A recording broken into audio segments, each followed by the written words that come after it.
नमस्कार मित्रांनो, लग्नानंतर होईलच प्रेम या मालिकेच्या येणाऱ्या पुढील भागात आपल्याला खूप मोठा ट्विस्ट पाहायला मिळतोय.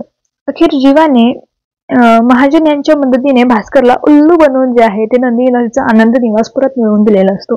त्यामुळे आता सगळेजण खूप हॅपी असतात. आता जीवाने नंदीला एवढं मोठं सरप्राईज दिल्यामुळे मात्र तिला आता खूप आनंद असतो.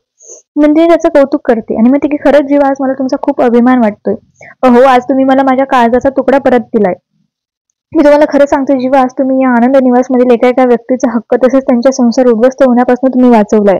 खरंच जीवा, आज तुम्ही माझ्यासाठी माझ्या आयुष्यातील खूप मोठं सरप्राईज दिले.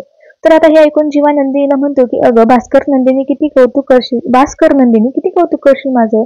तर नंदिनी त्याचं खूप कौतुक करत असते आणि तिची प्रेमाची कबूल देखील देते. ती खूप भावुक झालेली असते. तिला तिचं सगळंच भेटलं असं तिला वाटत असतं आणि ती जीवावर खूप खुश असते. त्याला घट्ट मिठी मारते, त्याला अंजारते, गोंजारते, त्याला खूप काही बोलते की जेव्हा तुमच्यामुळे शक्य झालं, तुम्ही खरंच खूप ग्रेट आहात वगैरे वगैरे.